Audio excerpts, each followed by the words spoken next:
What if I told you 99% of business advice is poetry?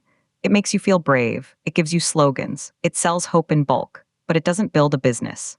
This is Kenya News Update today. Coming up, you'll discover the one method that turns assumptions into evidence and builds a real business in just 90 days.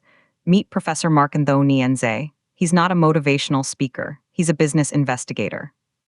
And he's just published the closing argument in a viral series that's changing how Kenyans build businesses. But here's the twist. The real product isn't your service, it's your evidence. For 90 days, the series treated business like a court case. Claims were tested against facts. Assumptions were cross-examined. Results were written down as evidence.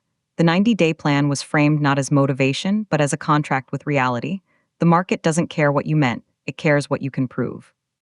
And then something shocking happened. The series revealed that buyers aren't purchasing your talent. They're purchasing measurable progress, something you can specify, price, and deliver without theatrics. This is both journalism and a business blueprint. Here's the part that will blow your mind.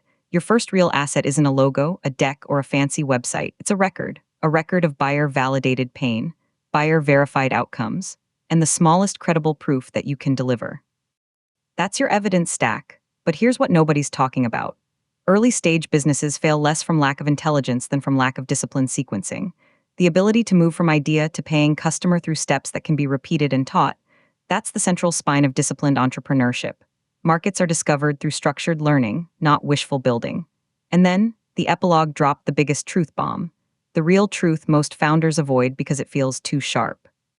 Buyers don't pay you for effort, they pay you for risk reduction. They pay you for relief with terms. People renew a service because a costly problem stopped hurting and the record proves it. This isn't motivational, it's method. The series trained you to treat your calendar like a laboratory, outreach as controlled experiments, messages as testable hypotheses, and no response as data, not an insult. You learn to stop aiming at fog and start collecting intent. Targets with why now signals, not random attention, because attention does not pay invoices, and popularity does not equal purchase authority.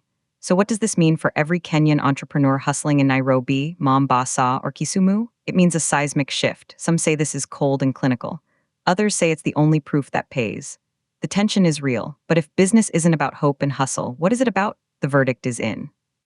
A business, at the end of the day, is the same as a court case. You don't win by saying, trust me. You win by building a record the other side can't dismantle. Do you think this evidence-based method can work for the unique hustle of Kenya's economy? Or is business success still about passion and grit? Drop your take in the comments. Subscribe to Kenya News Update today for more breaking insights that build, not just inspire.